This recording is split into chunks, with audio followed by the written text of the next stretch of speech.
Alrighty guys, so this is a quick video on getting to know your formula sheet. Because if you never look at your formula sheet until SOL time, you're not getting the benefit of it that you need. You need to know every detail because it gives you so much information that you can use to get problems right, okay? So first of all, you're going to label each shape with its name and define each variable as we move forward. But first, I want you to know that the A, the capital A, of course, means area. That's what you're covering with your hand, the area, okay? Now, the P means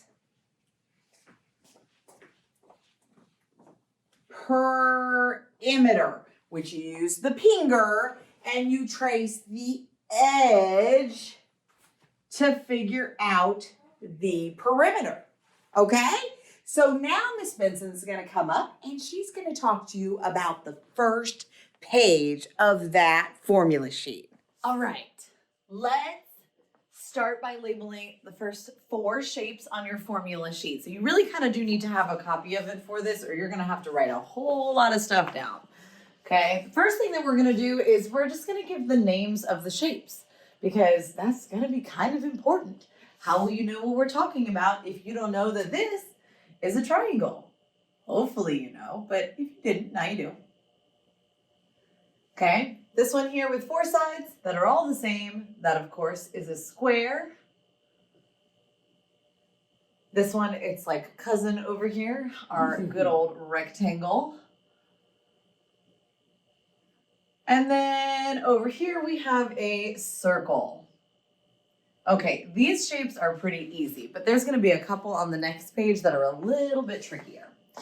And then the most important thing about the formula sheet is knowing what all the pieces mean. So we are going to go through and label what each variable or each letter means. So Ms. Voss just told us that the big A means area and the P means perimeter. So we don't have to worry about those, but every other letter we've got to say what they mean.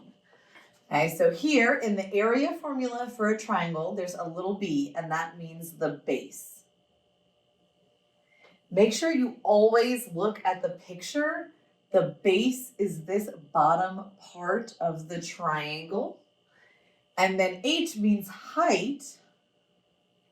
And height tells you how tall the triangle is. And it is perpendicular to the base, which I don't know if you know that word, but it just means that they make a right angle. Okay, they join it like a T. Square only has one other variable in it, and that's an S, and that means side length.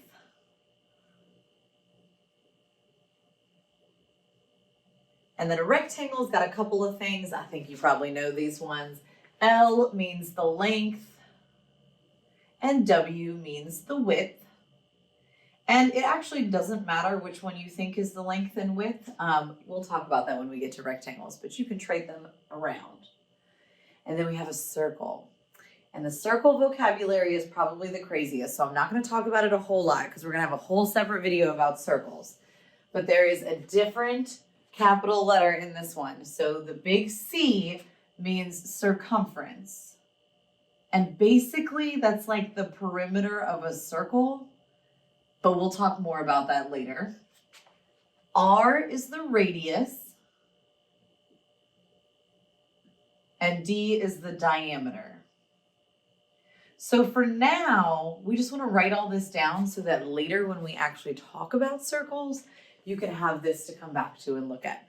We got 2 more shapes. I'm going to jump out here and Ms. Voss is going to come do those 2 shapes. Okay, so we have a triangle, a square, a rectangle, and a circle. Let's see what's next. Ooh, this is very cool. Why did I get the shapes that are hard to spell? I don't understand. Okay. This guy right here is called a parallelogram.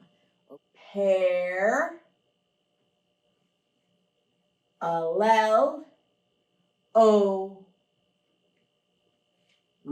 Yes. Oh, I'm so happy. Can I tell you a secret? This is the shortcut way of writing parallel. and I just write ogram. That's my shortcut way of writing parallelogram. And by the way, if you don't know what parallel means, parallel is two lines that are exactly the same distance apart everywhere. Okay? Like a road. Okay. The next shape is called a trapezoid.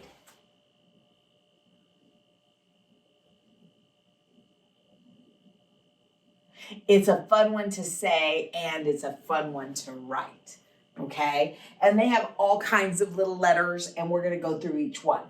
We know that A is for area. Then we have a B and an H. We already know those. That is base and height. This is your base right down here at the bottom, just like a triangle. And this is your height that makes a 90-degree angle there and there. Okay? You also have a base up here at the top, but they're exactly the same. So you don't have to differentiate them at all.